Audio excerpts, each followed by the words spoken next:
Yeah, here we go. Hi everyone. Hi. How how are things going? Today's already our fifth workshop. Yeah, time's passed so fast, and we are really happy with all comments and people send a message to us. Thank you guys. Mhm. We are really excited with this project. So I'm Felipe Matias, and Ana. I'm Anna Navarrano, a postdoc from UMass Boston, while Philip is from Uh, University of Wisconsin, Madison. exactly. Yeah. So uh, thank you everybody to be here, and Mhm. we're gonna start our workshop today. By the way, as we always say, if you are new here, please subscribe here in our channel. Every time when we are starting a new presentation or we post a new information, you're going to receive, and you can go following us Mhm. and learn with us and sharing with us. Mhm. Okay, and also give our like, which help us to put this information out and help more people. Thank you. Yeah. So we start as usual, which is probably a boring part for the people that are following us every day, every time. But who we are, so we are PhenomeForce. We are a platform that just began, that just start, and this platform aims to create a community of people working on plant phenomics, especially as me and Felipe, which we are like kind of beginners in plant phenomics.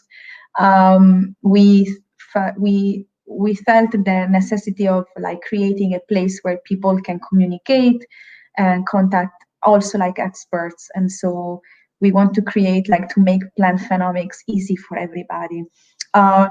So to start with, we created first of all a website. You can watch it here, um, and where you can have all the information what we are and what we are doing. We also have a Twitter account where we share news, and also we have a Slack workplace. So if you want to be part of this Slack workplace, you just need to send an email at PhenomeForce to phenomeforce@gmail.com. So actually, the idea of creating a Slack workplace was because, so based on my experience with my group and also with other project that I'm involved with, it's a very easy platform to communicate. Also, so but we have seen that it's not very active, probably because people are shy or they don't know, they are not very familiar with the application. So we think that we need to stimulate people to be there and communicate, because as I say before, we are a community.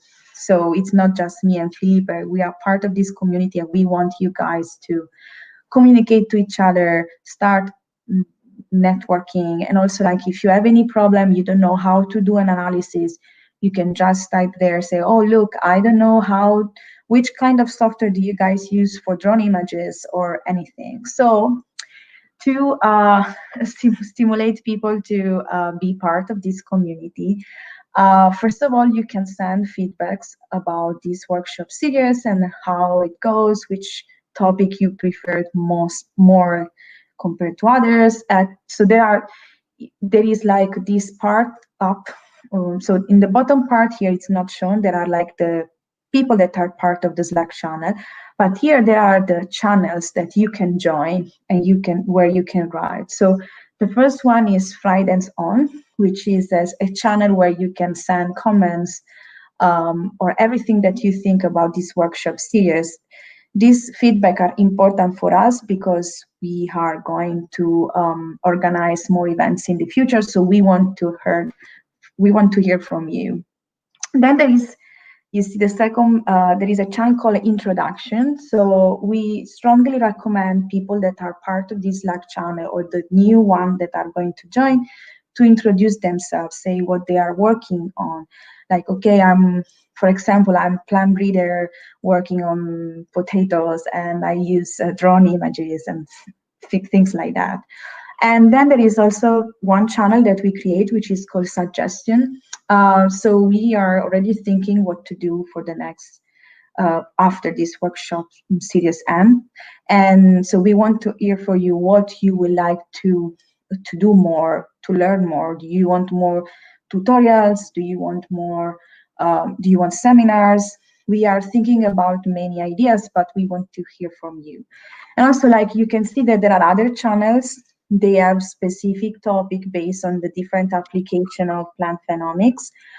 You can join them, you can write there. So please be active. We will also try to find other way to make people more active and interacting them to each other on Slack. Just one addition. So if you have a pipeline or software that is really good for your lab and work pretty well, and you think that this can help more people, and you want to share this with our community, please talk with us, give a suggestion, and we can organize and use this, channel, this space that we are having here to share this information. So yeah, feel free to contact us and suggest a workshop or just a seminar about your research that you think that you want to put this out, and it's help to science communication, basically, right? Yeah, so there is also one comment. One guy said that Slack is quite new to some of us, so we are now learning the interface. Yeah, so I think we kind of understood. Like, I think also Felipe is kind of new to the work to the Slack place. Yeah. So this is why I think the introduction is the good place where you can introduce yourself, and also because many times there are so many people working on many subjects in plant phenomics, and we don't know them. So it's good that you introduce yourself and you make your research, like people knowing your research, I think. Let's work together. Here we go. So let's go back to the workshop series. So the first event that we organize is this workshop series called Friday Ends On. We thought that the most challenging part in plant phenomics is analyzing data. And we wanted to promote mostly open source software that can be used for different applications. So this is the 5th workshop, as Felipe said, and this workshop series was organized with the collaboration from the MPPN, and thanks to the support from the Midwest Big Data Hub. We also want to thank Jennifer Clark and Christoph that kind of support us organizing this workshop series, and also like Noah Falgren that he's like for his technical support with many things. So we want to thank him. And then, so let's go to talk about today's workshop. Yeah, so guys, in February in Phenomics 2020, I heard about Open Drum Map, and I work with remote sensing and plant breeding, and then I discovered this platform for do orthomosaicing, and was an open source, and then I felt in love because it was super great possibility for us. And basically they have the website. We already share with you guys the link. Go there, but our speaker today is going to talk much better about this. Could you pass?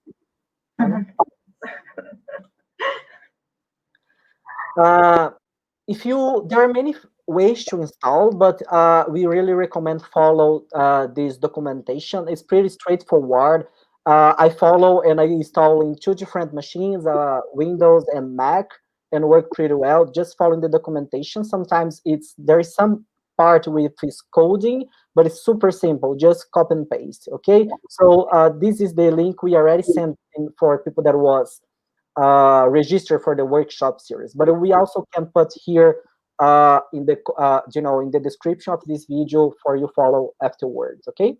Yeah, also like so if you register to this workshop, you will receive yesterday an email where we try to provide you information how to install, and there is also like a link where you can contact or the developer, or like you can inquire any problem. You can direct your inquiries.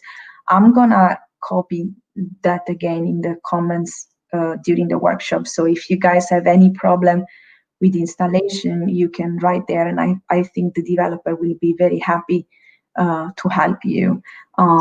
So yeah. Yeah, they have in this forum community for questions. So if you install everything fine, you're supposed to open a window like this one, and then from where the workshop today is gonna be, okay? So normally we do this kind of introduction about the software, showing what the user is supposed to see today. And then, but today we're gonna have a really nice presentation. The name is Getting Started with WebODM, an open source solution to your mapping problems. As I told you, I'm user of WebODM, and then I was really happy with this possibility to share this with you guys and show that there is open source tools over there for do orthomosaicing, which is a really important step for us. And today we have India Johnson. She is geospatial developer at Cleveland Metro Park, and we're really happy to have you here, India. So really welcome, and let's introduce yourself. Hello, everyone. So yeah, welcome to be here. We are really, really happy that you accept to be part of this project. Hi, yes, so I'm super excited. This is my first workshop on ODM, so I'm excited. But Yeah, yes, that's awesome. my name is India Johnson. I am a geospatial developer and UAS pilot at the Cleveland Metro Parks.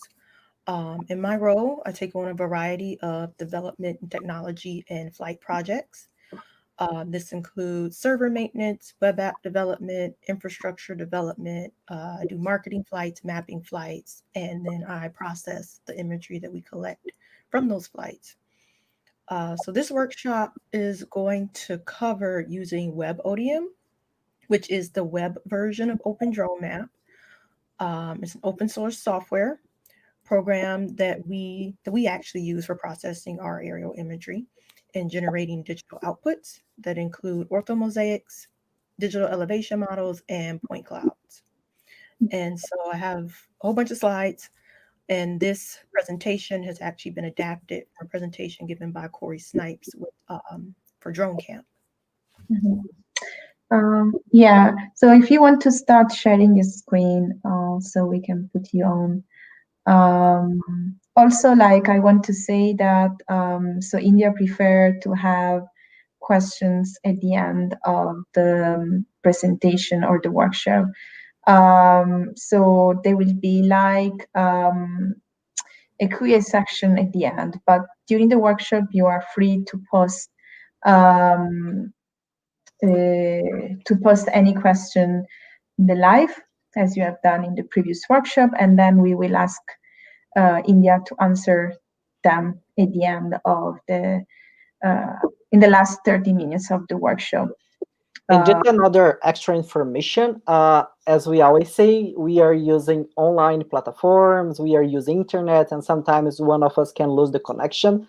So if this happens, please stay there. We're gonna try to come back as soon as possible. And yeah, thank you for understanding. So yeah, India, are you ready with your presentation?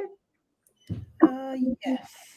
Because now I can see your notes, I think. Let me try to swap that. Did that work for you? I think there's still the problem with the screen. Yeah, I guess you should change the screens. The screen. Oh, yeah, is it to... It's the bigger one, I think. Yeah. Still the notes. Why did it work 2 minutes ago? And now, here, yeah, me. It worked like 2 minutes ago. Yes, I think now if you I think if you put full presentation. It could be. I'm thinking perhaps is this.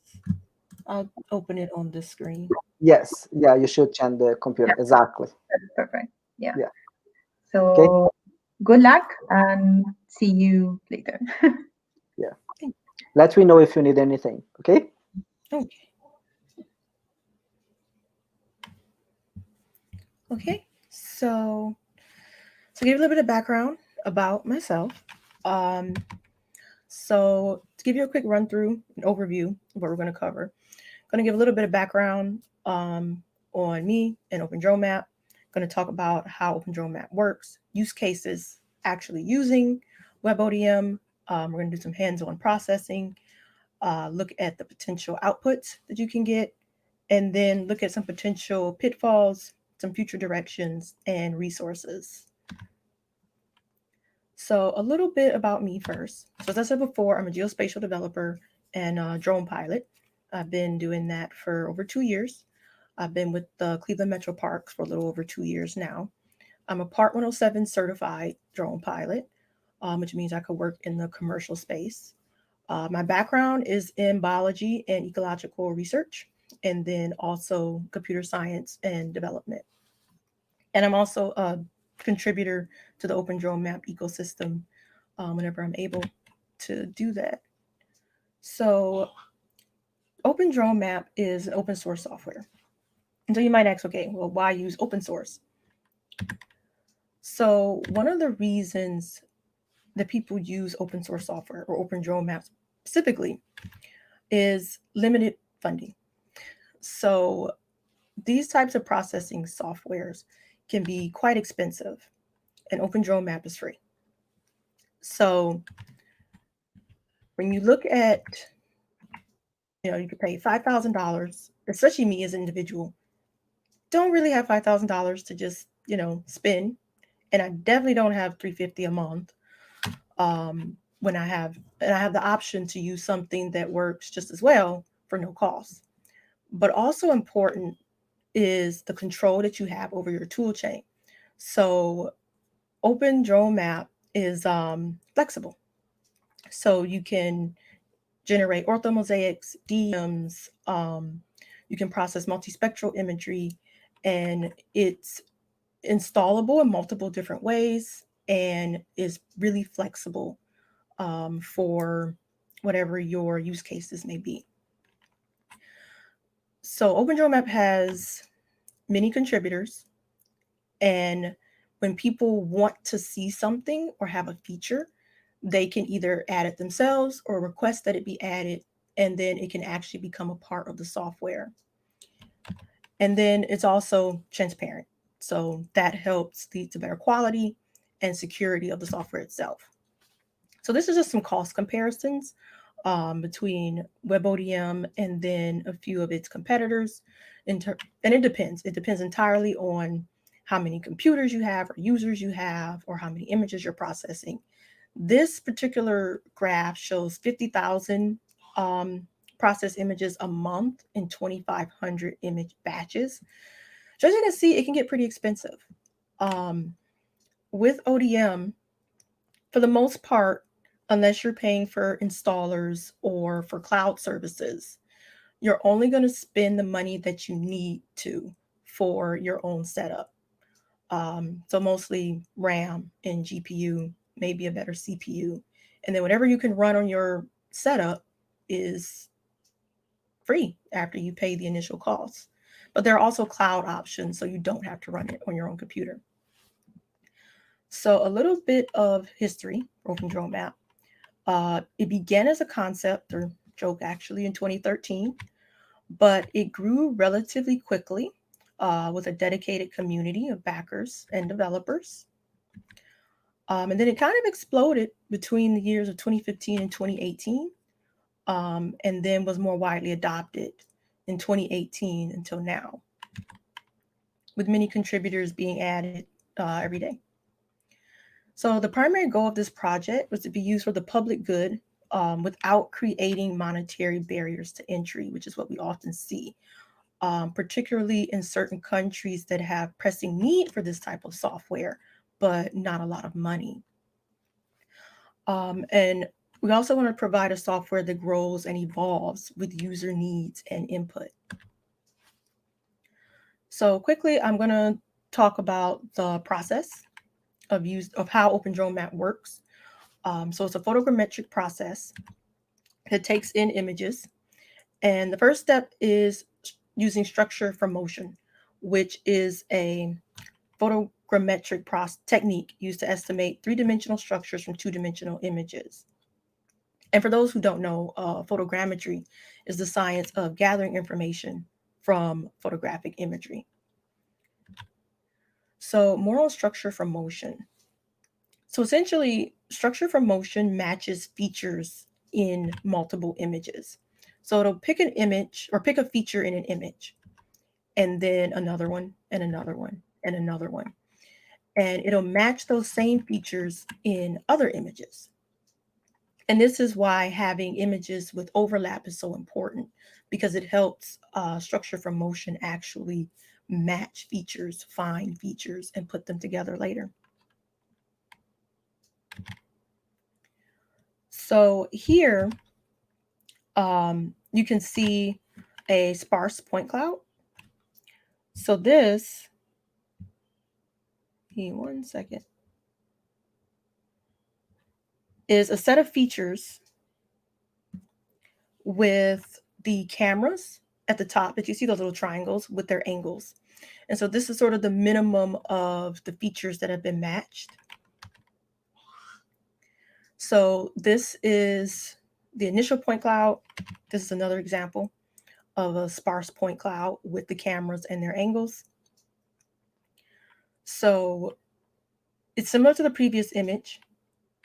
And what we get after that is a dense points cloud. So it goes from a sparse point cloud with a minimum of features to a dense point cloud. So what happened? OpenDroneMap filled in the blanks in a way. So it matched more features, it added more points, and it took a few educated guesses to get all of these extra points on the map and create a more complete picture. So the next step is surface reconstruction. So a little bit of background on surface reconstruction first on the next slide. That creates a mesh. So this mesh doesn't have all of the detail of the orthophoto, if you will, but rather it fills in the gaps that you saw in the dense point cloud. And to keep things simple for processing, color isn't considered in this step. So this is an example of a mesh or surface reconstruction. It uses a technique called Poisson surface reconstruction, and then it's followed by mesh decimation and a few other steps to sort of fill in the blanks. And in case you're wondering, this is the old fort and the House of Wonders in Stone Town in Zanzibar, I believe. So then it's a close-up of the details of the mesh, the detail that we didn't have in the dense point cloud. After that, we have multi-view stereo texturing. So, ta-da, color. So essentially, after the blanks are filled in, the color is, and the textures are put back in to actually give a complete image. Then lastly, there's orthophoto generation. Orthophoto or orthomosaic, they're essentially the same thing, which is an orthorectified projection of the 3D image. And you can see that here. So now, what you see overlaid on top is a digital surface map, and then underneath that is the orthophoto. And so the digital surface map essentially shows the ground and pretty much everything on the ground and their relative elevations. So there are quite a few use cases for using OpenDroneMap and orthophotos and digital reconstruction. A common area in which we see drone usage and requests for aerial imagery is in construction.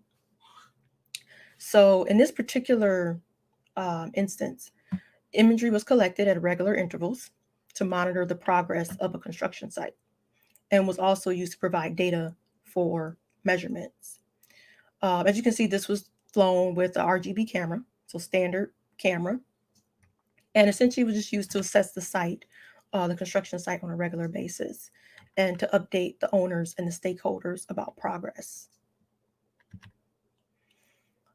Drones and multispectral imaging are becoming increasingly popular in agriculture and is frequently used to assess plant health and stress, as well as nitrogen and phosphorus loads. In this example, using RGB images alone, details can be extracted to give us a very rough estimate of plant health in an area. Another area that we see drone use and aerial imagery being used is for assessing emergency areas. In this case, environmental damage. So what you see here is a dense point cloud of a tornado touchdown area. The organization that sent this data over for processing was looking for a method to quickly assess damage and plan resource allocation and to estimate replanting costs. Coastal monitoring is another area in which drone imagery is often used. This is also Stone Town in Zanzibar in Tanzania. So this is actually the same area that we saw in previous slides with the mesh and the texturing. So this area was flown with a standard camera at regular intervals, and the data was used to generate 3D models to map the archipelago, to estimate flooding, and provide a baseline for coastal monitoring. So you can see how the coastline is changing in 3D, and you can save that data and you can refer to it every 2 or 3 or 4 months or years. And we also use aerial imagery in ecological assessment. So what you're seeing right now is a local wetland. The top right image is in RGB, and the lower image is in near infrared. So we use this imagery to track changes in the area through time and to also assess the wetland. So if you look closely, you can see that the water is a little bit more visible in the near infrared spectrum. It stands out a little more, it pops, if you will. So to sort of track how water is or where water is over time in the wetland. There are some restoration efforts underway in this area, so we can also assess how those are going over time across seasons. We can detect some plant stress indicators and, as I said before, highlight areas where water is and where it's moving. And then there's erosion and elevation assessments. So the image on the left is a digital terrain model, and the image on the right is a digital surface model. So the difference between the two being a digital terrain model shows you the land without all the stuff on top. A digital surface model shows you the land with all the stuff on top, whether that's trees, plants, rocks, buildings. And so this information can be used to determine relative elevations and then also measure erosion. So there are just some areas that erode over time, and you can take imagery at intervals and assess how quickly something's eroding or if intervention is needed. Originally, the image on the left, that data was actually collected to create climbing maps. This is a climbing area, a recreational climbing area. Okay, so I'm going to give a very quick overview of how to use ODM before we begin processing our data sets. It's pretty simple. So I'm gonna run through pretty quickly. So these are the supported systems: Windows 10, Ubuntu, Mac OS. We're going to be using WebODM, and I'm going to give a little bit of background on the various ways to use ODM. WebODM is the most common way to use ODM. It's free for a manual install. There's a web interface that's also free. You can also purchase an installer for low cost. So WebODM Lightning is the easiest way to use ODM, as there's no installation overhead. You just go on, you sign up, and you start processing, but you pay for the processing power. There's a command line setup. There's an API for configuring multiple processing nodes. A little more on that in a bit.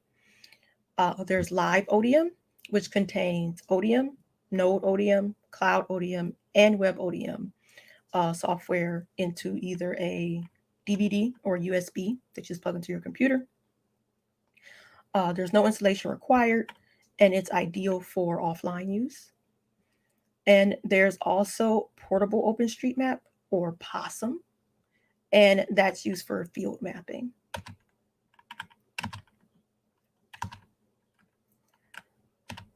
I'm hitting the wrong arrow key. There we go. So when you log on to WebODM, so you should have been given a username and a password. You'll see a dashboard. So this dashboard is essentially like your hub. You'll see the name of the project you created. You'll see the name of the data sets within that project, the number of images in each, the time it took to process or how long it's been processing if it's not yet completed, and you'll see its status. And there are a few different statuses I won't go into, but completed is pretty obvious.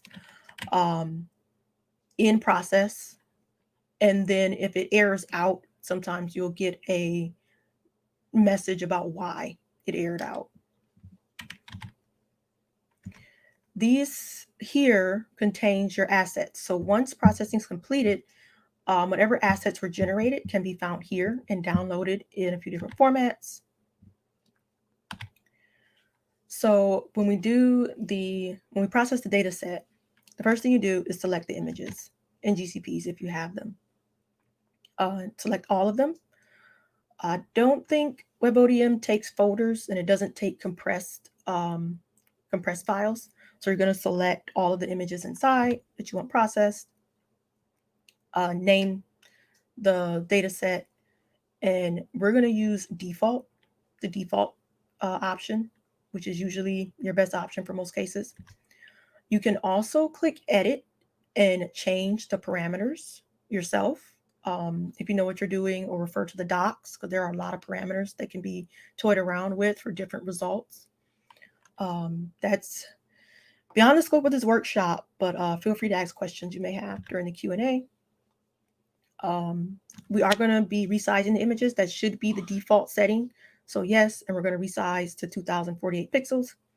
Click review. When you click review, the button's going to change to start processing. So then to actually start processing, you're going to click that, and then this is going to show up. So it'll give you the status, in this case running. And if you want to see what's happening as it's happening, also if the data set happens to error out, you can turn on the task output and you can track what's going on or what happened. When it's done, you'll see completed. You'll see how long it took. Your assets will be there. You can also view the map or the orthophoto, the generated orthophoto, and you can view the 3D models of the point cloud. So a quick note on Node ODM and large data sets. So there's a relatively new feature called split merge that can be used to process very large data sets. And usually when we say very large data sets, we mean numbering into the thousands or tens of thousands. And essentially what split merge does, you set up multiple processing servers or nodes, and these nodes process individual chunks of the data. And then those chunks are stitched back together at a primary node. And then that generates the outputs to WebODM or ODM. Okay, so now we're going to start actually processing our data sets. So give me 1 second. I'm actually gonna switch screens and go to my account.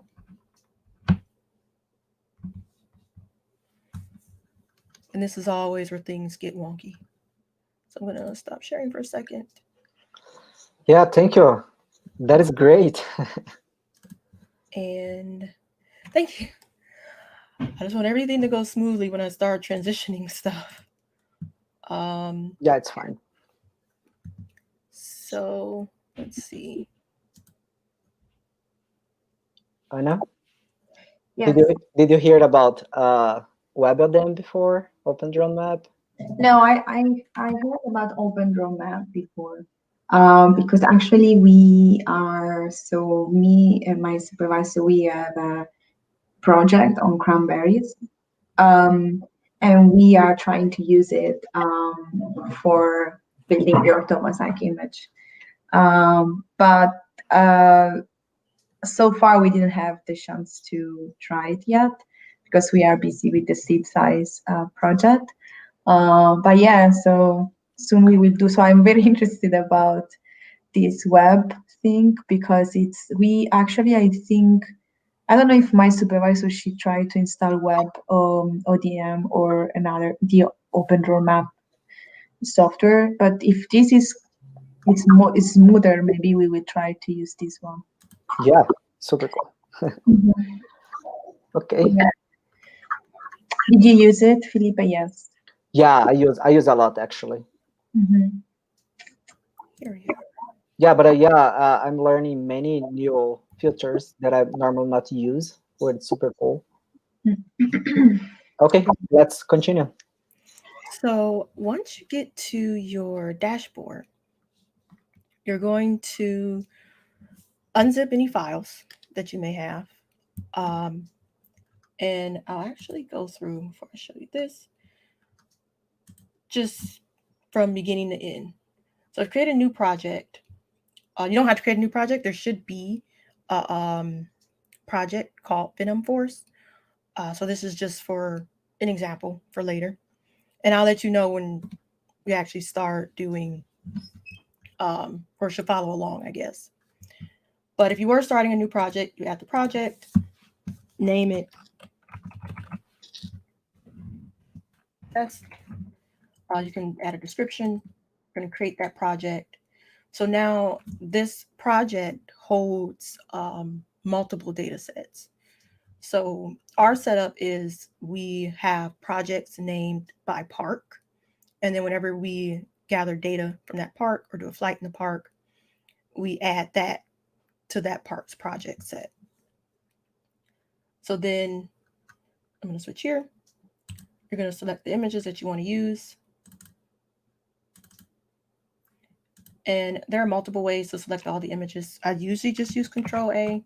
You can click and drag, use Shift, open them, and then it's going to open up this screen or this panel.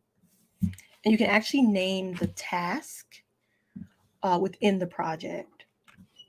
So here, I recommend that once you get the data set that you want to use, all the images selected, to use some sort of unique identifier for yourself, whether it's your name or zip code, whatever it may be, so that you can actually pick out your project later that you process. But I'm just going to name this. Okay. So now,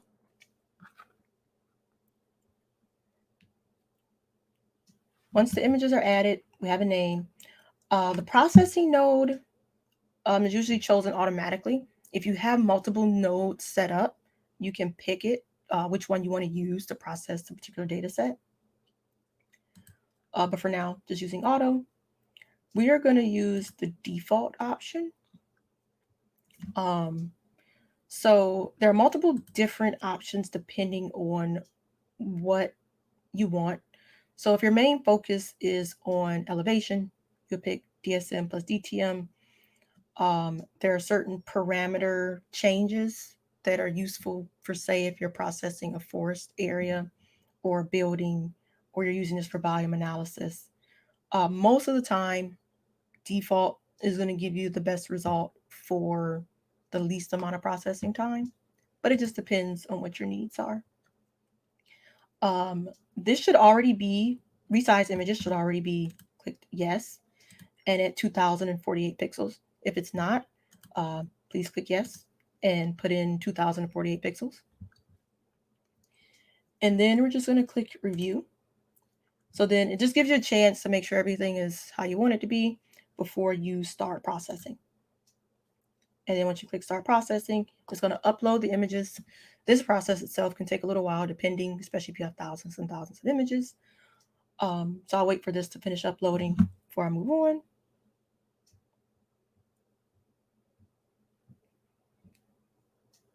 There we go. So now test 123 is processing in the PhenomeForce project folder. And right now it's just resizing the images. It'll do a few things before it actually starts processing. Now, one cool thing to note that I mentioned before is the task output, which actually hasn't started because it's just resizing. I'll give it a second to finish that. It shouldn't take long. Because the task output window is actually very helpful, particularly if you're not sure if your process has, I guess, stopped, but hasn't given you an error, or if it's just hanging out for a bit while it's working on something that requires a lot of processing power, or to figure out why your process errored out. But the default is for this to be off. So just make sure you turn it on if you want to check.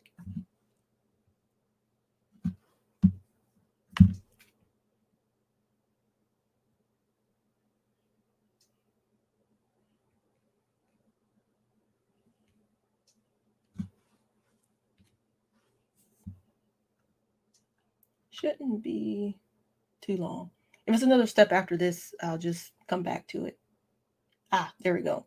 So now it's running. This is the part that usually takes a little while.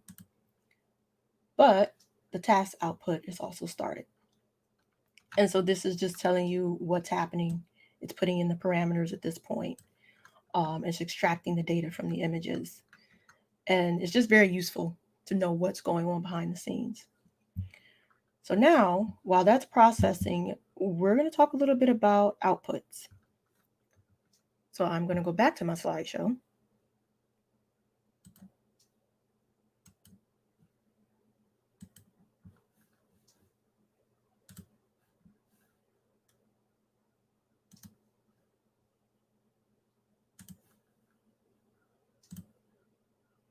And hope this works like I want it to.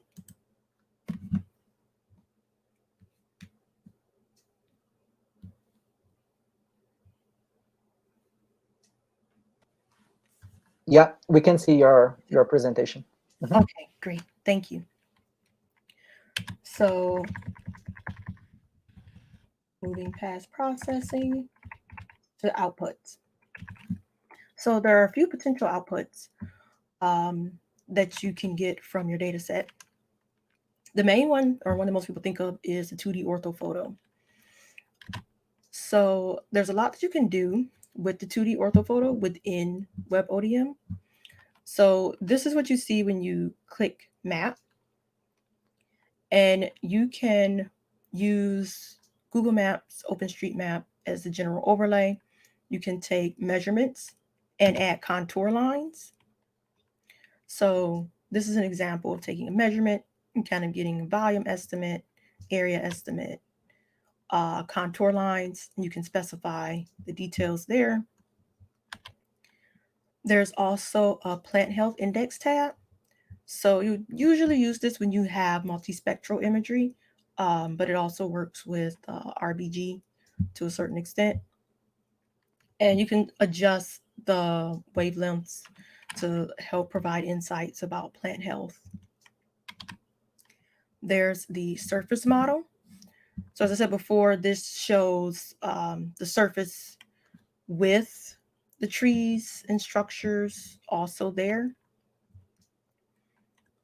There are adjustable color ramps depending on your needs, and you can export this as well. And then there's the DTM, which basically just shows the ground. It's the DSM without the trees or the other structures on it.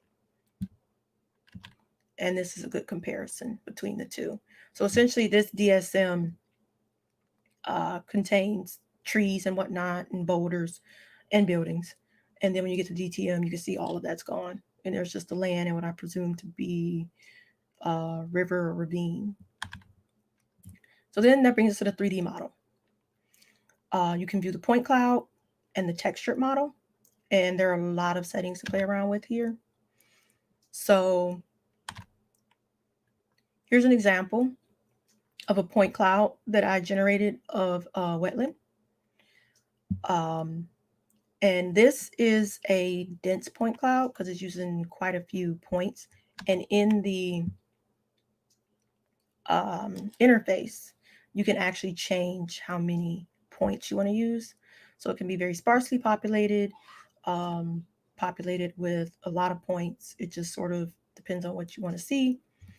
And then you can take pictures of this. You can export these images. This is the textured model. So it takes those points, it actually puts textures on top, and there are a lot of filters and tools that you can use. You can change the scene and the background depending on what you need. This is that same wetland, but the textured version. And just a little side note, a really cool thing that happened that I didn't know could happen, it actually got the rest of the scene. So you can see in the background there, you can kind of just see out into the distance. So I thought that was neat. I've never seen that before, but it processed this data set very nicely. You can take 3D measurements here as well. And this is just an example of that. And then once everything is done, you have a few download options. So you can download the orthophoto itself as either GeoTIFF or tile, and then the DTM or the DSM. But you can also download the 3D point cloud, the textured model, and the camera parameters themselves, in case you need to refer to those. Just one thing that to keep note of, not everything is going to be able to open these types of files properly. So just making sure you have a software that can actually display these types of files. For the point clouds, Cloud Compare is actually a very popular software to use for viewing point clouds. So I'm going to go off on a slight tangent where everything's still processing. I can't see where it's at in terms of the processing, but I'm assuming it still is. So this is a local lake. On the, well, my left is the orthophoto, and then there's a zoomed in shot of the orthophoto. And then this is the point cloud on the left, and then the textured model on my right. So you'll notice in the point cloud, there is a big gap. So it looks like just an abyssal lake. So one of the interesting things to note about processing aerial imagery to generate these products, water processes somewhat unpredictably due to its reflectance and its motion. So whether or not water actually processes well, because you do see it in the textured model and you see it in the orthophoto. And in this instance, it actually came out pretty well because I've seen water come out very oddly. But whether or not it processes well depends mostly on the conditions that you're flying in, the condition of the water itself, the contrast, sunlight or lack thereof, waves, etc. So one thing we're going to look at is output quality. So Open Drone Maps outputs are comparable with commercial products. Your output quality is going to change based on your settings. So like I said before, and we'll go into this a little bit in a minute, the default is generally the best setting for most of your uses. But by changing various parameters, you can get better outputs. And then flight coverage is important. So you're going to want a lot of coverage of the area that you're trying to get information out of and process. The more images, the better. The more angles, the better. But yeah, with good flight coverage, tuned settings, you can get really great outputs. And one way to actually check outputs across softwares is to use UAB Arena. So on that note of output quality, I'm going to look at a particular data set, and we're going to look at a few different settings used to process this exact same data set. So this is State University in Zanzibar, Susa. All the flights and data collection was done by Khadija Abdullah Ali. And it's 135 images. And just keep that in mind, it's the exact same data set across all of these slides. So first is the fast orthophoto. There's a far out shot and a close-up shot of one of the university buildings. This only took 23 minutes to process, which is insanely fast. And from the air, you might not know anything was a little weird. But when you zoom in, look at the edges and how undefined they are. So things are very weird and wobbly here. And that's usually where you'll start to notice quality dips in building edges. This is the default setting. So again, it's going to be your go-to setting most of the time if you don't want to play around with the parameters. But if you do, check out the docs. This will generally provide a good output in a reasonable amount of time. So this took a little over 3 hours, which is reasonable for this data set and the quality we get out of it. So when you look at the building, things are a lot less, what's a good way to call it? Pudding-like, I suppose. The edges are more defined. And then this is the high-res version. So notice that edge detail again for the building. But it almost took twice as long as the default. So almost 8 hours. But if you're going for detail and accuracy, using the higher settings and taking the extra time could very well be worth it. And then this is the DSM and DTM, just for time reference, which in this case took about the same as the default. So there are some pitfalls that especially first-time users see with using Open Drone Map and some other softwares as well. So one unique thing about ODM is there are a lot of places to start. You can start with having, I wouldn't recommend it, but multiple nodes for processing smaller chunks and then bringing them all together. For if you have split merge, for if you have larger data sets, you can use WebODM, you can use WebODM Lightning, you can do a command line install. So there are just a lot of options.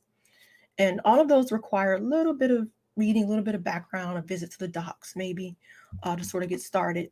Some things are a little more complicated than others. Give me 1 second.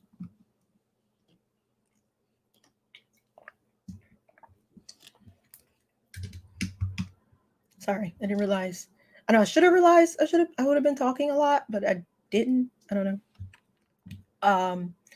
So another thing we see, people starting with a large data set. I would not recommend starting with large data sets. That's why the recommended data set that we gave was only 99 images. They tend to be more problematic in terms of processing. And when we say large, like we're talking thousands of images. But I would recommend maybe no more than a few hundred when starting out. Because when you get into extremely large data sets, like I said before, you may have to use split merge, and that's a bit more of a complicated process, particularly with setting up the nodes than just putting something in WebODM and letting it run. System resources. So machine specs are going to be very important. And this might be a problem more for individual users than, say, corporate ones or people who work in research facilities, because RAM is going to be usually the deciding factor, and the more the better generally. Minimum requirements, I think, are 16 gigabytes of RAM, but if you want things to run pretty smoothly, 32 gigabytes is more on the recommended end. And then when you get into the hundreds, you're good to go. You can actually do other things on your computer while you're running data sets, the more RAM you have. So that's something to keep in mind.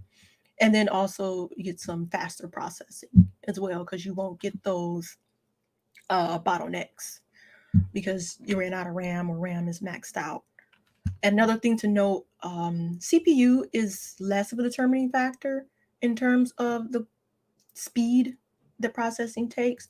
But if you have a lot of RAM and things are still taking a little while, or your computer's still acting funny, do take a look at the CPU, because I've had that happen. With several different things, not just ODM. I've had all the RAM I needed, but then my CPU was maxed out. And so I still just had to let the computer just sit there and do its thing. So yeah, specifications are something to think about. And then also Docker allocations. Learning about Docker that's a workshop in and of itself. So I'm not even going to go into it. Hanging processes and failed processes and being unsure why. So here the task output is very helpful. And so that's why I do recommend turning on the task output, particularly if weird things are happening or it's taking a long time to process, or it errored out and you want to find out why. Now, usually when something does error out, you'll get a notification in that rectangle bar in case of a failure. But that also depends on how you're using ODM, because the command line is going to be very different than the user interface that you get with WebODM. And then the other thing is the quality of the output versus the expectation of the quality of the output. So there are limits to what photogrammetry alone can do. ODM is still a work in progress, and there are a lot of parameters to play around with. The data quality and the amount also have to be taken into consideration. And how the flights are done is going to be very important. Now, getting into flight recommendations is, again, a workshop in and of itself. But generally, the more images of an area you have, the better the output. Flying a cross pattern is important for 3D structures such as tall buildings and plants. You want to aim for a minimum of 70% overlap, but for more complex areas like forests, you're going to want between 77 and 83% overlap, and side lap as well. And one thing you're going to want to note about adding overlap and side lap and cross patterns, this increases the time of the flight. So depending on what kind of drone you're using, its flight time, its durability, you have to take these things into account, because you can fly the same area in 30 minutes with minimum specifications, minimum overlap, minimum side lap, no cross pattern. But when you add all of those things to it, it might become a 2-hour or 2.5-hour flight, but you'll get more and better data out of that. So that's something to think about, especially on the logistics side of actual flight planning and gathering the data itself. So some of the future directions of ODM. So one thing that we're looking to add is better multispectral support. So for the most part right now, that means supporting various sensors or more sensors, adding reporting statistics, GPU support to aid in processing power and time, processing speed improvements, thermal images support, and then also being able to use supplemental imagery from 360 cameras.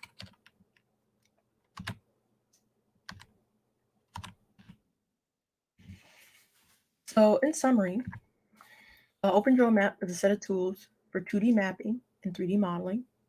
It's open source with benefits in terms of costs and control.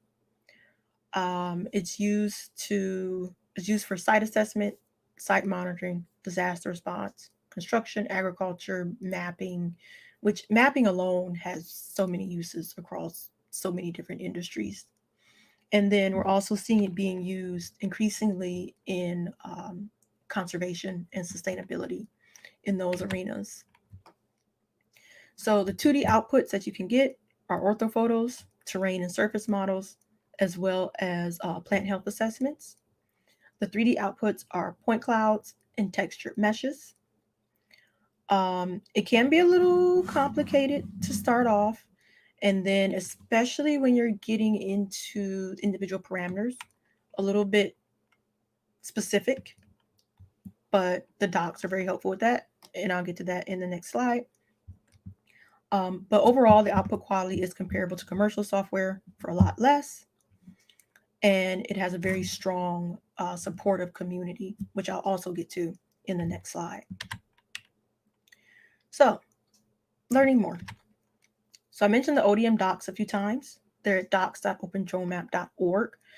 And so this essentially just gives you a quick overview of everything you need to know.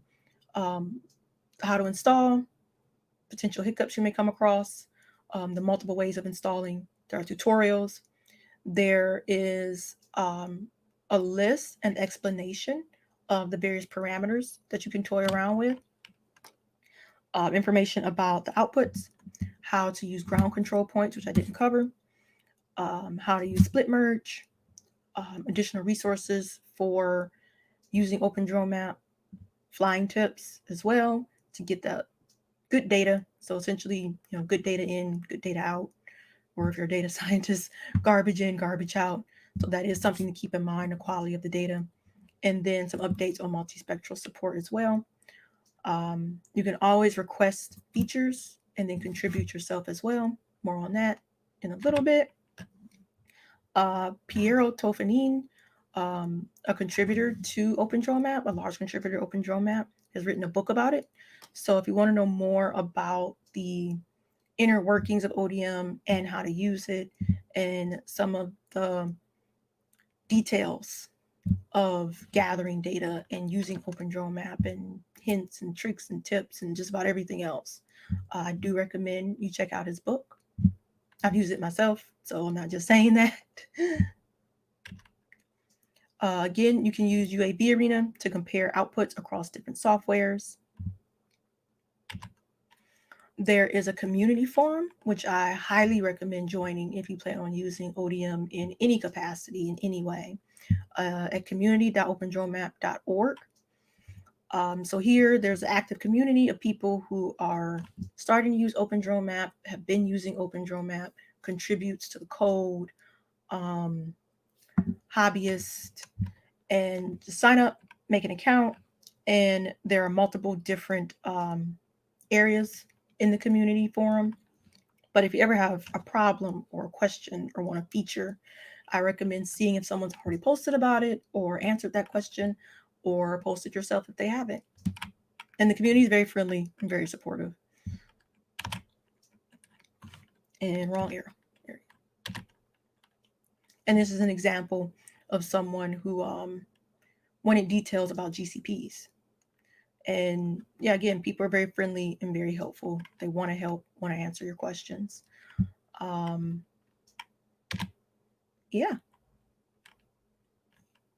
So, yeah.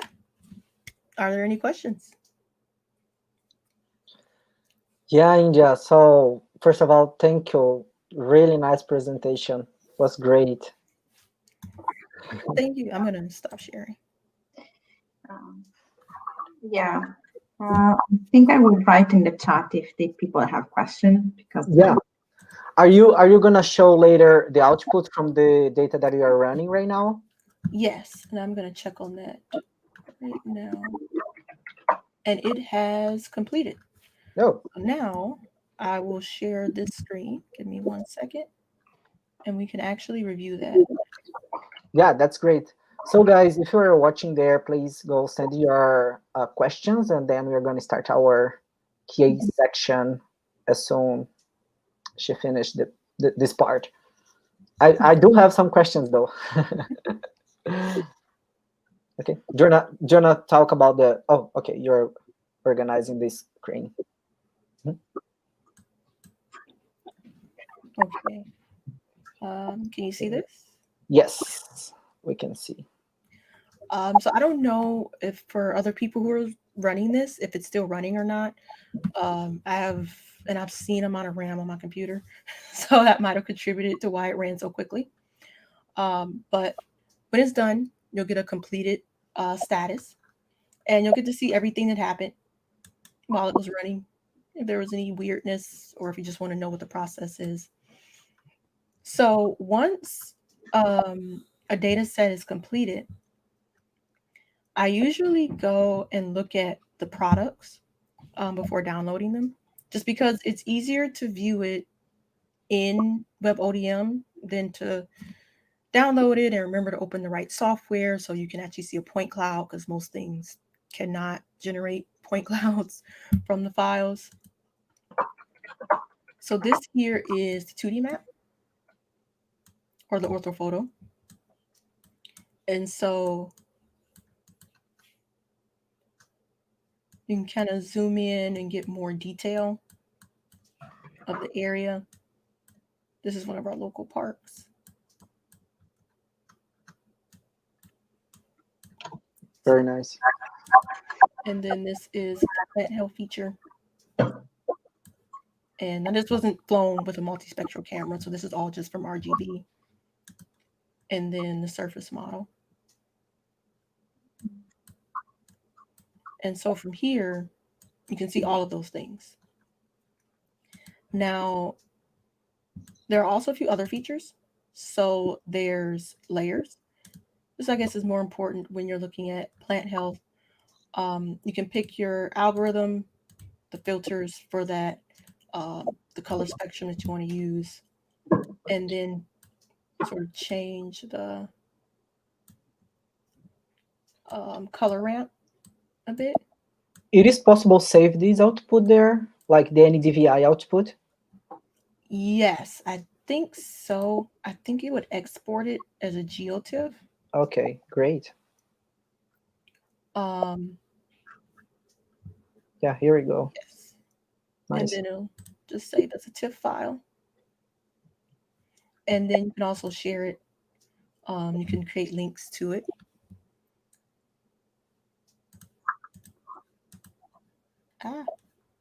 There we go.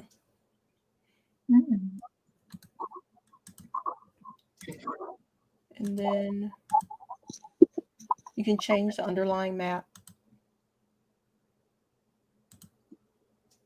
I usually just use the Google Maps one. I always forget I can change the underlying map.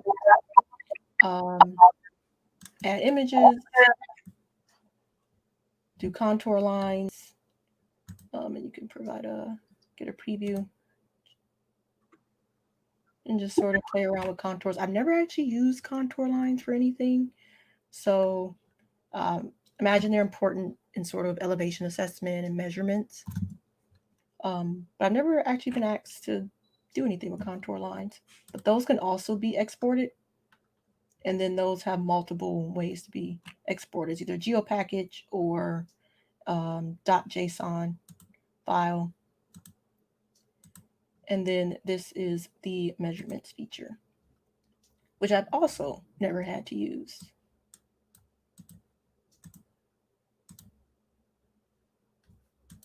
But I should probably do it on the actual orthophoto here. But then when you create the points, it'll give you an estimated area, the location of those points, and then the distance as well.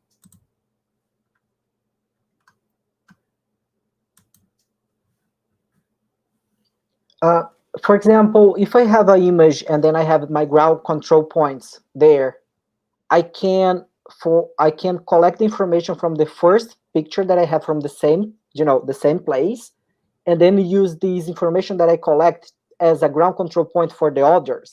For example, I do not have the geographic position for my control point, but I have in all sequence of pictures, right? And then if I want to overlay these pictures in the time, I can use the ground control points that I collect right now from the first picture as the information, the geographic information for all the other pictures. Is that possible, right? Or does that make sense? I see what you're saying. Yeah, I'm just saying that because, oh, sorry, I'm go not ahead. sure, actually. I don't think I've ever used a single geo-referenced image as a, I guess, reference for other images. That's a good question. Yeah, because I just thought that because what's happened in our case, we have our fields, right? And then we go in the field taking picture during the crop development. So we keep follow, for example, in my case, potatoes, we keep following the potatoes growing. And then we go in the field many times, the same field, and we have these ground control points, but many people don't have the GPS or some device to collect the geographic position. but we need to overlay these different set of pictures that we took during the time. So what I just thought is maybe do this for the first set of pictures, and then we collect these information as you show there, like the geographic position, latitude, longitude for the ground control points. And for all the other pictures that we're going to overlay, we just use the same information that we just collect from the first set of pictures. Does that make sense? Yes, I see what you're saying. Yeah, that's super cool, because it's a free way or cheap way to not, you not need to have a really precisely geographic position if you want to just overlay that pictures over time. So you can run the first one and then use the first one to correct all the other ones that's coming soon. Does that make sense? Yes, I see what you're saying. Yeah. So then that would use ground control points, which is a feature. I've only ever used them once. So typically when we're actually messing around with the geographical data, we use EXIF tool to modify it in the command line. I've never done that before myself, but I'm pretty sure someone on the forums probably has. Okay, yeah. But definitely ask your questions on the forums, and they can actually probably walk you through how to do that, because I've never done it. I have used GCPs as a reference point before, and then EXIF tool to extract geographic data and then modify geographic data, and also to append geographic data on the images. But I've never done exactly what you're saying of using, and correct me if I'm not restating this right, having one image that's that has the GPS data, and then having other ones that don't, but then using that as sort of the base point for the other images. Yeah, kind of. Yeah, yeah. So basically, you use this device that you just show to collect the geographic position for the GCP points, and then you can just like I was just thinking in a easy way to not expend money doing this overlaying research, but it's super common now in agriculture. What we normally do, because we need to go following the crop. But yeah, thank you. Yeah, that's super cool. Yeah, thank you. In the meantime, there are some questions. If you are, we start the QA session, India? Do you? Yes. Okay. Oh, one thing, almost forgot. The 3D model. I'll just review that really quickly. This is the 3D model of the same area, and then you want to see where it's located, you can kind of just click this and get the lat longs. And then for generating a fuller image, this is the point budget I mentioned, and that just sort of fills it out more or less. And then there are just a bunch of features here, so you can show where the images were taken, and the angles, and the pictures themselves. So you can get an idea of what your coverage was and your overlap. Then there's some background stuff, quality changes. You can do measurements in the 3D. And yeah. Very nice. I didn't want to forget that. But yes, starting the Q&A. That's very cool. Stephen Mather may be joining as well in a little bit. Just a heads up. Okay, so we will start, and then maybe if he joins and he has something to add, he can add more to what you are gonna say. So the first question is, hi India, thank you for the presentation. Is it possible to use more than one node for the same group of images on WebODM? I do not think so, no.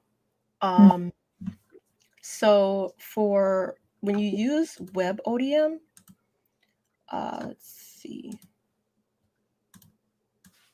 And you input the images here. Mhm.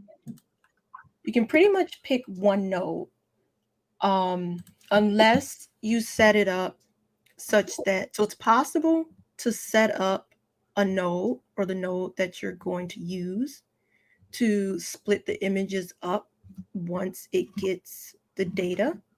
Mhm. But you can't do that directly from WebODM unless you set up unless you use Node ODM. So if you use Node ODM and set up the API, you essentially can set up a node. So once you send it off, say I picked this one, Mhm. it'll send it off to this node, which will split it up across multiple other nodes that you've already set up using the API. And then it'll run that and send it back to this primary node. And Oh, then it'll post here. But it will require some setup outside. Now, for WebODM Lightning, you may be able to do that within the interface. mhm. So the node that you say 10.00.17 is like a way to parallelize the process basically across different nodes. Yeah, not with this interface, no. It would require a separate setup. I see. Philippe, do you wanna, or should I keep asking? I'm gonna share here. So this is Cassim. Hello, Johnson. I'm Cassim, a big user of WebODM from mosaicing image from phenotype in Ghana, Africa. I will like to know how long is WebODM going to be open source? That's a good question. For the foreseeable future, there are no plans to make ODM private or to sell it. The purpose when it was created was to keep it open source, 100% forever. And then the controlling entities and interested parties are all very adamant on keeping it open source and free. And I've never heard anything different. Okay. There is another question.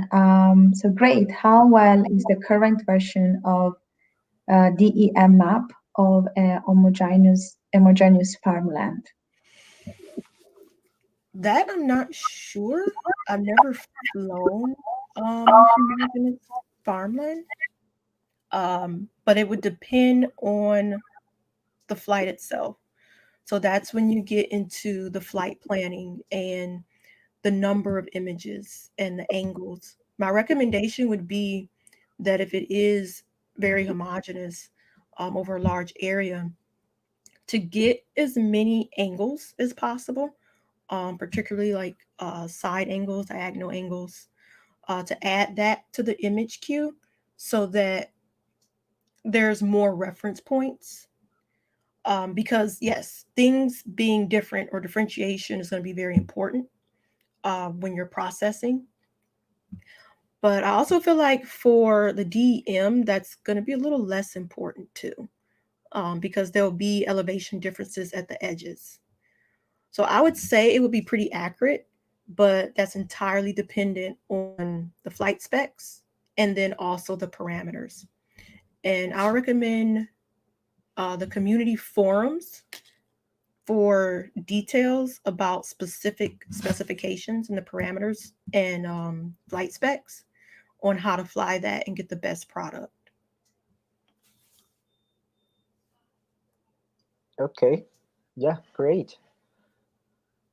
We have another question here.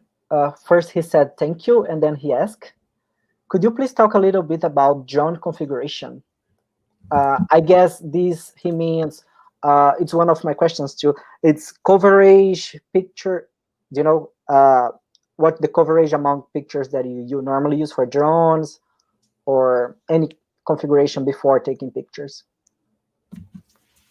So most of the flights that I do are with the DJI Mavic Pro. I've used Mavic Mini. I've used EBs. I've used a few other fixed wings. Um, And then I would say if you know your drone well and how to use it, and you have the appropriate software, the drone that you do use matters less. Generally, the DJIs are just used because they integrate well with other softwares and just are easy to use and easily accessible. But I guess when you say configuration, do you mean cameras, like what's in the drone, or the actual type of drone, or the whole set? Well, let's see what he... Surya, could you please put more information about which kind of configuration are you looking for in the comments here? And then maybe we can explain a little bit better. For example, in my case, we are flying at 200 feet and overlay of 85%. 85% sometimes, yeah, 75%. And at what height? 200 feet. Then you would likely get a really good product. What are you flying over though? Actually, it's normal people fly 50 feet, 100 feet, because we are working with plant breeding, and then we have a really small plots, and we need high resolution to identify plants, or sometimes saw and count flowers, Oh, okay. So it's all very low stuff. Exactly. Yeah. Okay, then yeah, it kind of depends. If it's very, very low to the ground, then 200 feet was it 200 or 250? 200. 200 is kind of high. When I wanted to look at, say, I think it was Phragmites, so it's like a very tall, invasive plant. Maybe gets up to like 10 feet or so. I was Oh, flying 100, about 150 feet, and got really good data. The wetland that I showed you with the textured mesh, that was flown at, I believe it was 150 or 200. And I can actually pull that one up because that was one of the lower flights that had a lot of detail. But it was a combination of trees and low shrubbery in the area. So the height and I actually see that a lot with the areas that I'm flying. So it's a combination of like low, maybe wetland, and then trees. And so unless I'm processing each area individually, if I'm just flying the whole area, I usually just try and do 10 to 20 feet above the trees. okay. But you lose some of that detail on the ground at times. And let me see if I can actually find that data set here.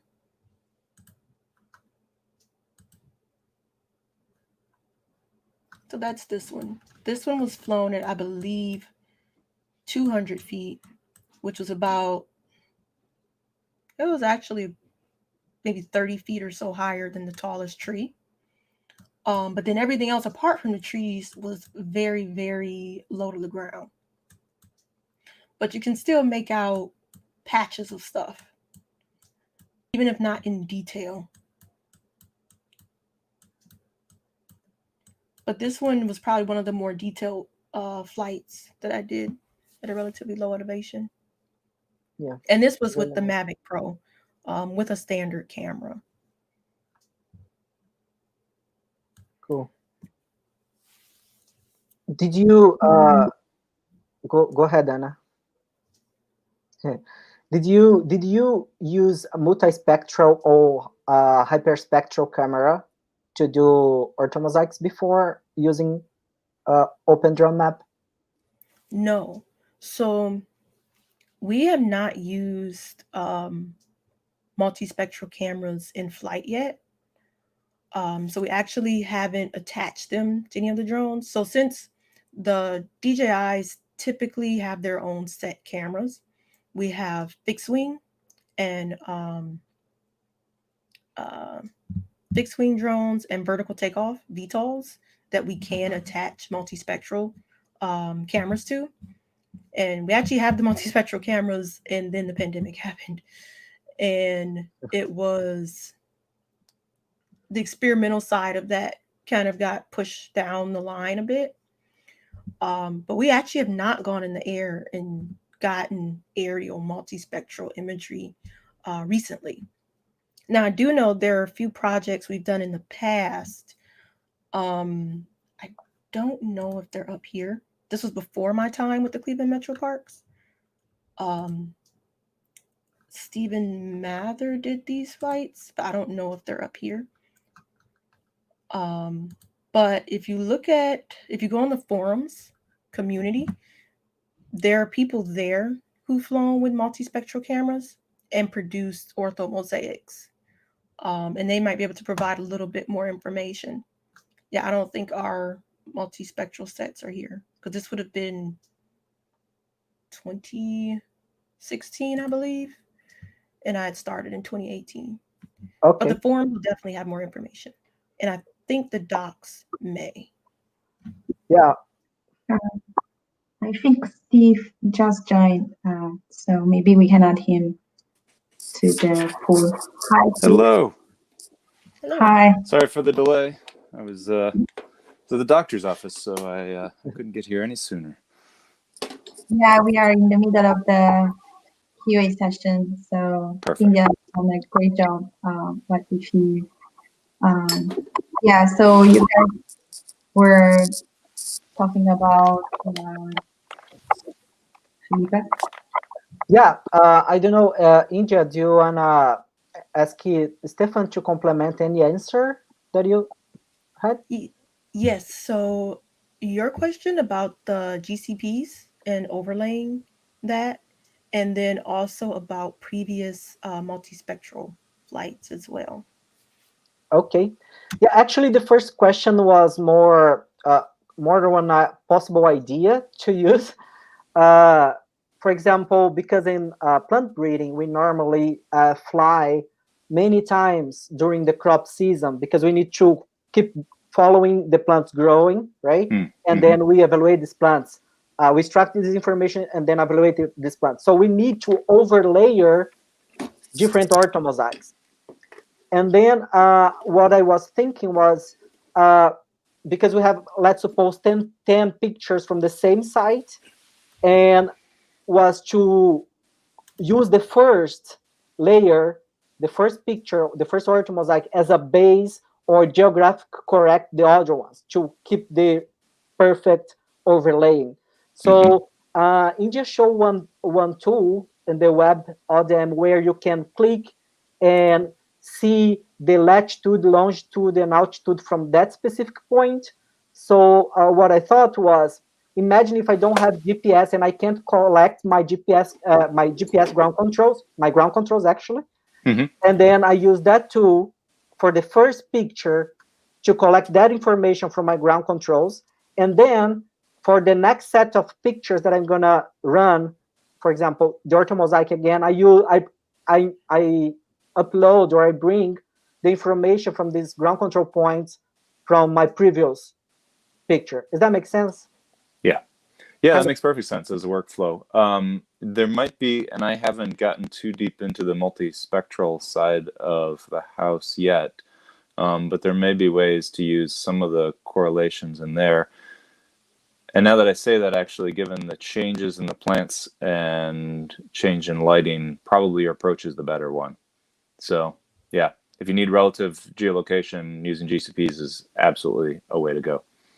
Yeah, that's great. Because I was thinking a way to not need to go there and collect the the GPS location. Just fly the drone and get everything from this tool, for example, from WebODM. And yeah, that was the first question. Yeah, you really only need relative correction in that case because you're trying to. In fact, it's better in some ways because absolute would have to be so accurate relative to what you need for relative correction. Yeah, we do. That's a great approach. We need to draw, a field shape file and then extract information from this shape file And then if you do these only once, it's like help a lot our life in plant breeding. Yeah. And the other question was about the hyperspectral. If you guys use hyperspectral or multispectral cameras to do the orthomosaicing using this platform. So we do have multispectral support. It's one of the more challenging parts of the project because the lack of standardization in the industry is a nightmare. Everyone has their own calibration process. Everyone has their own special way of handling file formats and handling all the bands.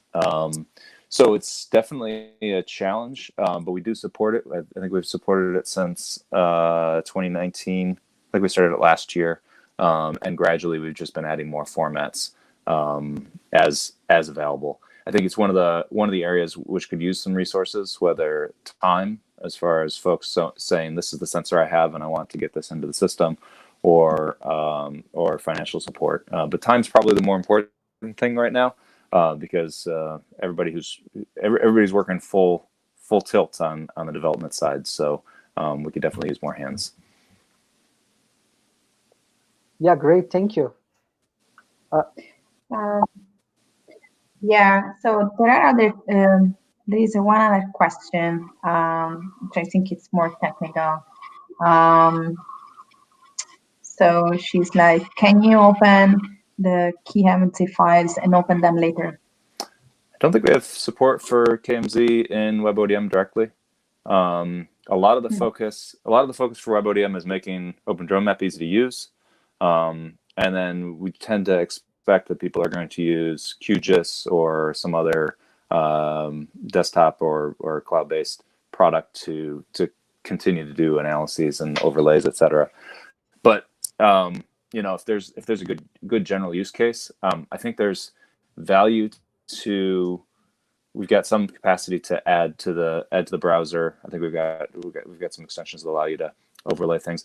There's value to that is more interactive, but we're also not trying to completely replicate desktop GIS. I think I have a question, but can be connected with the question of Surya that I think India kind of replied to already, but maybe you have something to add. Like she was asking, can you please talk a little bit about the drone configuration? So my question is more like, so for example, I didn't use OpenDroneMap yet, but I'm going to use it. And so we didn't use a drone actually to collect the images. We used like a in-house device, which is basically a camera with an handler. And then we are kind of analyzing cranberries, which are very small plants like these. And so and they're very small. So, drones sometimes are quite expensive to buy. So if you have a very huge breeding program, maybe okay, it's worth. But if it's a starting breeding program, maybe you don't have that capacity with money. So my question is like, is there? So do you need drone images or just georeference image are fine? Like referenced images are fine, and we've done some. So back in December, I started playing around with a lot of unreferenced imagery as well. I even created ground control points for a ukulele that I reconstructed in 3D. It was kind of a ridiculous sort of holiday. I couldn't let work go, but I shouldn't be working on work on my vacation. So I started just referencing all sorts of things. So Piero Tofanin, one of the core developers, sort of the primary core developer right now for OpenDroneMap, looked at the work and he said, all right, let's make sure that we can handle unreferenced imagery better. So if you load unreferenced imagery in from a drone or otherwise, it will do its best to choose what the Z or Z axis is. It doesn't always get it right, but it'll make a good best guess. So unreferenced or referenced drone or no drone, we absolutely support it.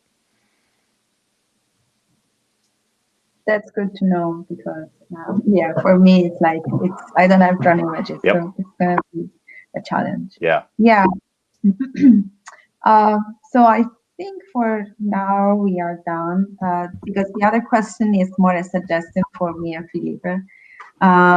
So they are asking that we make a seminar on drone specific, because I think many people don't know which kind of drone are there, like me, for example.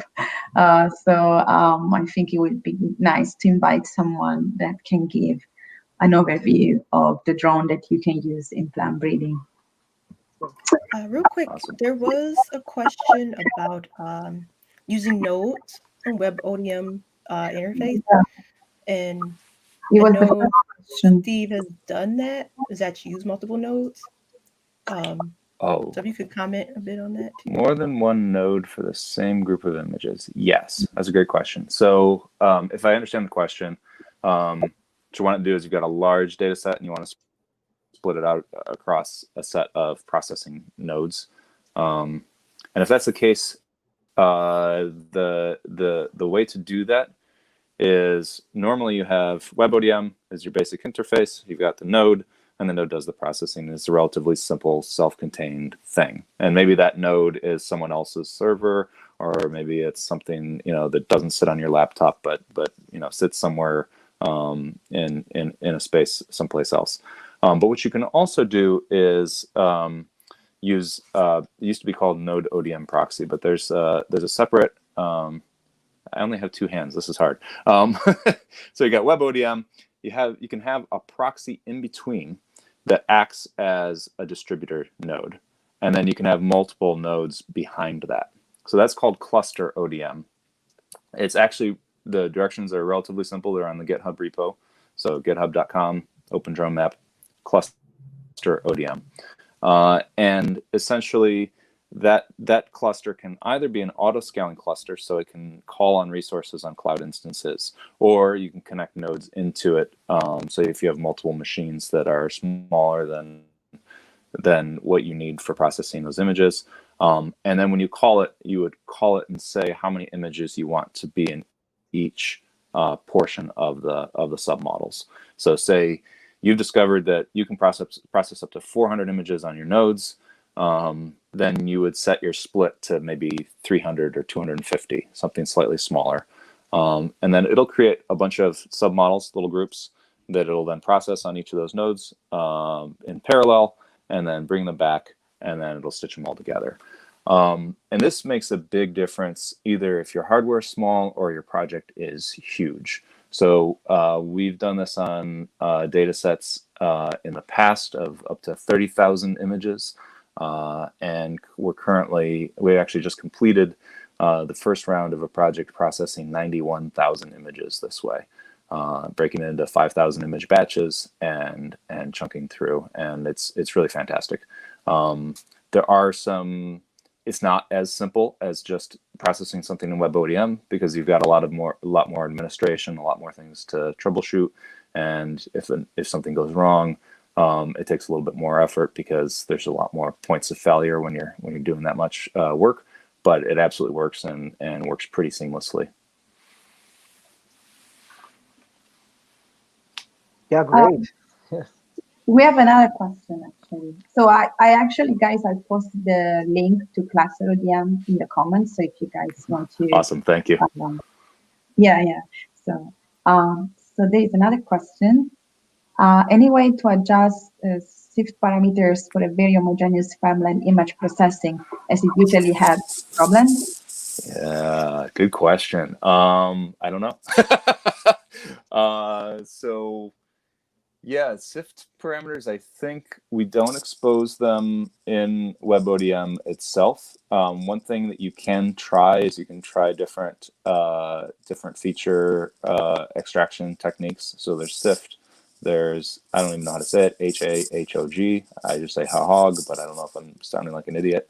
And I think those are the two options right now.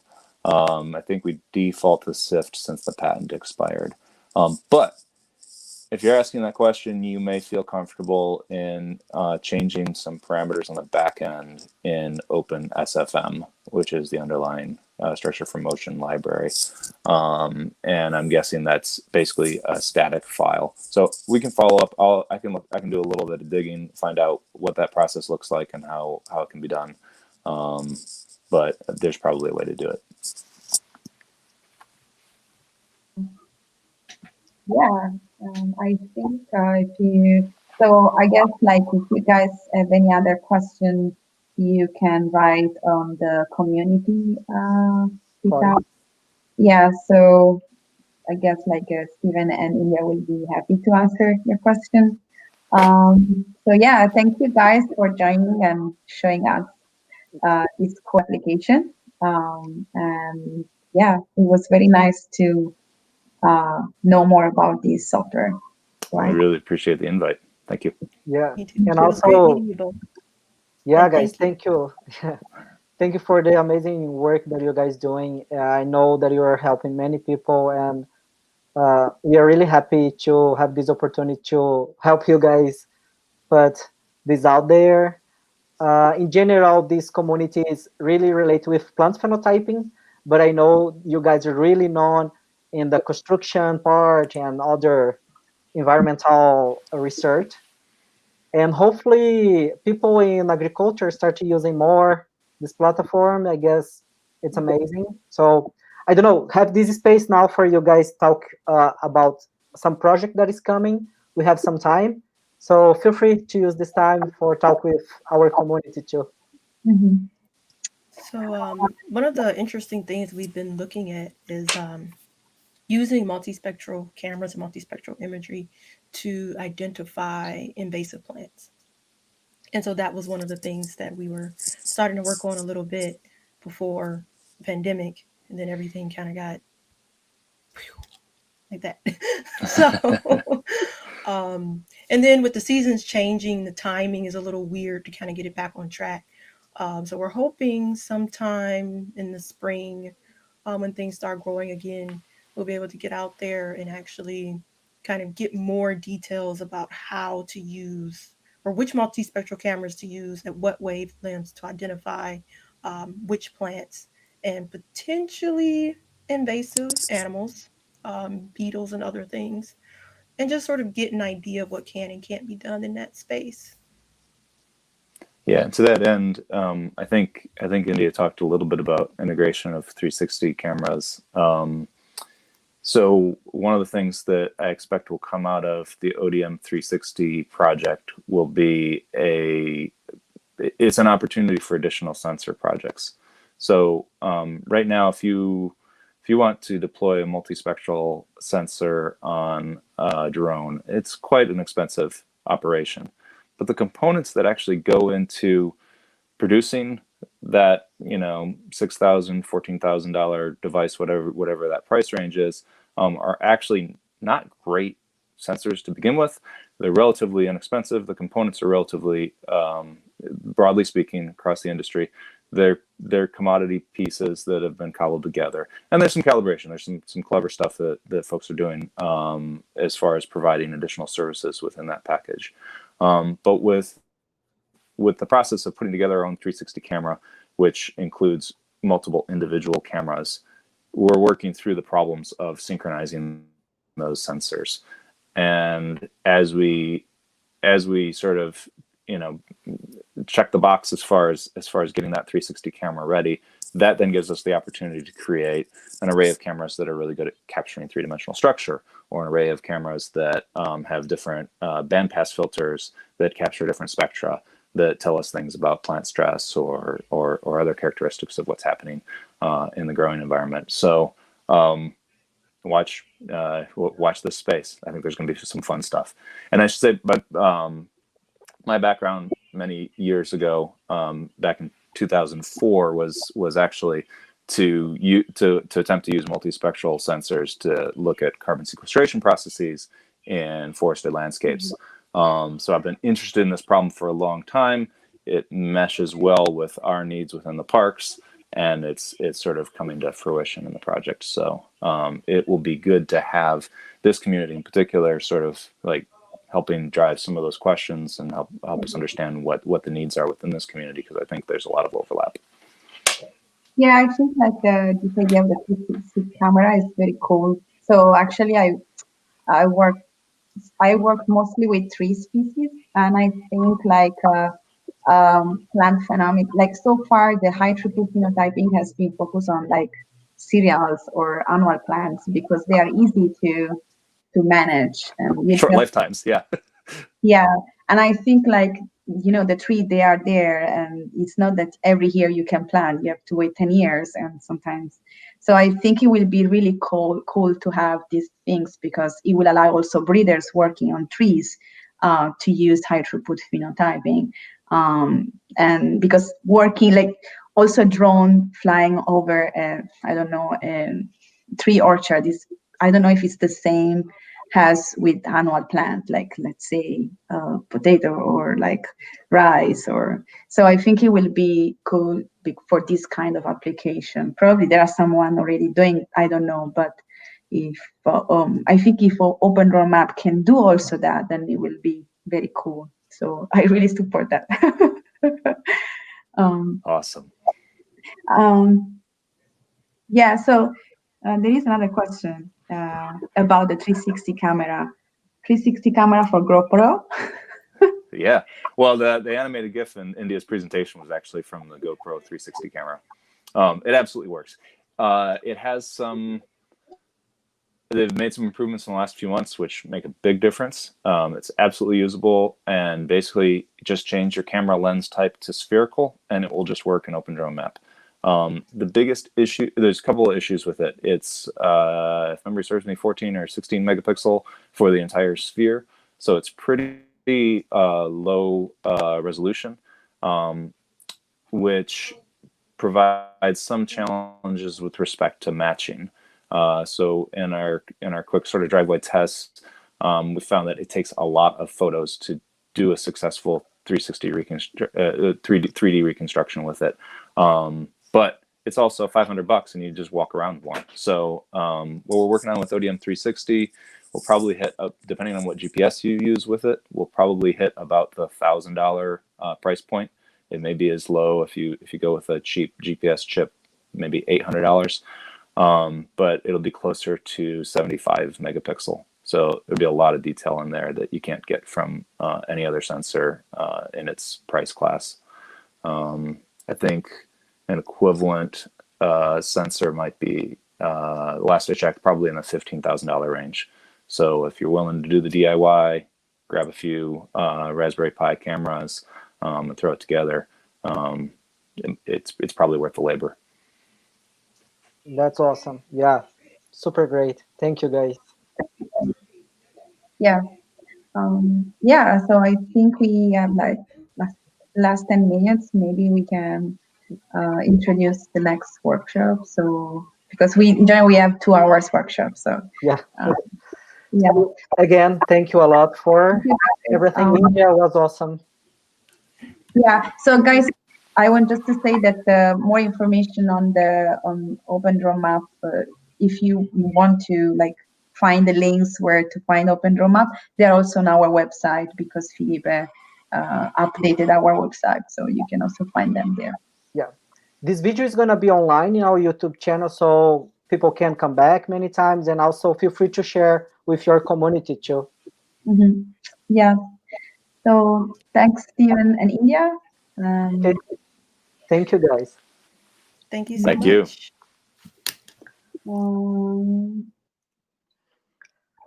Well, yeah. So let's talk about the next workshop. Yeah, it's very cool, the presentation, actually. It's great. It was great. I learned a lot today. So yeah, I think so. First of all, I want to say that we had the second person suggesting to have a seminar on drone configuration. So maybe we have to find someone that can give an introduction to that for the next series of seminars or workshop. But for now, we are going to introduce the next one. We are already more than half of our workshop series. So the next one are like the developer of Plant CV, which is a Python package that I have used for my project, and it's a very cool package because it's open source. It's and also it's community developed, so you can actually these 3 programmers. They are amazing because they support you even if you don't know Python and you have never programmed in Python as me. So if I did it, you guys can do it. And so the next workshop will be an introduction to image analysis workflows with Plant CV. We will have Noah Falgren, which is the guy that we thanked every day, every time. Malia Gegan and also Eilish Schul. I don't know. But yeah, so they will be there talking about Plant CV. And so if you register to already this workshop, you don't need to register again because we will send you all the information as usual every Thursday.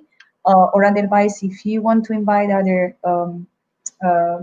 people, collaborators, you can sign.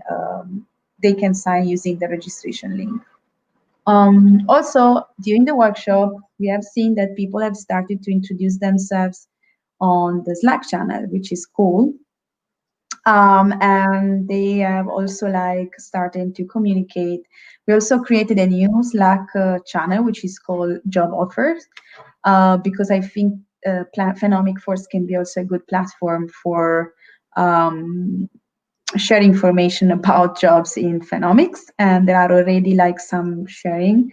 So this is another another good opportunity to join the Slack channel and be part of this community. Yeah. So yeah, and then please help us to share this information and subscribe here if you're not subscribed yet. And yeah, talk to you guys next week. Friday we are here again, 10 a.m. Central Time. Okay? Bye. Bye. Bye, guys.